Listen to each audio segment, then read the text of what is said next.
بسم اللہ الرحمن الرحیم۔ السلام علیکم ناظرین، پروگرام آخر کو میں ہوں آپ کا میزبان شاہنواز ٹوکر، اور آج ہمارے ساتھ ہمارے سینئر تجزیہ نگار مسعود حسن بٹ صاحب ہمارے ساتھ موجود ہیں، اور رہنما پی ٹی آئی سردار آصف ڈوگر صاحب بھی ہمارے ساتھ موجود ہیں۔ تو آج ہم بات کریں گے عمران خان صاحب نے شرک کی جو نئی ڈیفینیشن کی ہے، اس میں مذہب کا رنگ اوبیسلی بڑا نمایاں ہے۔ انہوں نے بتایا کہ جن لوگوں کی پنجاب میں گورنمنٹ آئی، جن لوگوں نے ظلم اور زیادتی کی، پہلے شرک کی نئی ڈیفینیشن سن لیں، اور لوگوں نے اس کو ایکسیپٹ بھی کیا ہے۔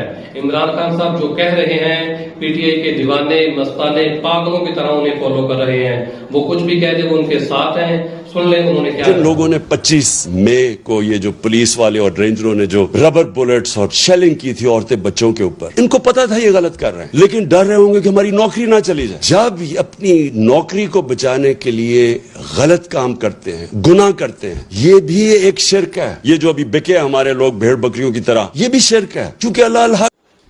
جی، عمران خان صاحب کو چاہیے کہ ایسے بیانوں سے پرہیز کریں، کیونکہ یہ علماء کا کام ہے کہ وہ ان چیزوں پر روشنی ڈالیں کہ کیا شرک ہے کیا نہیں ہے۔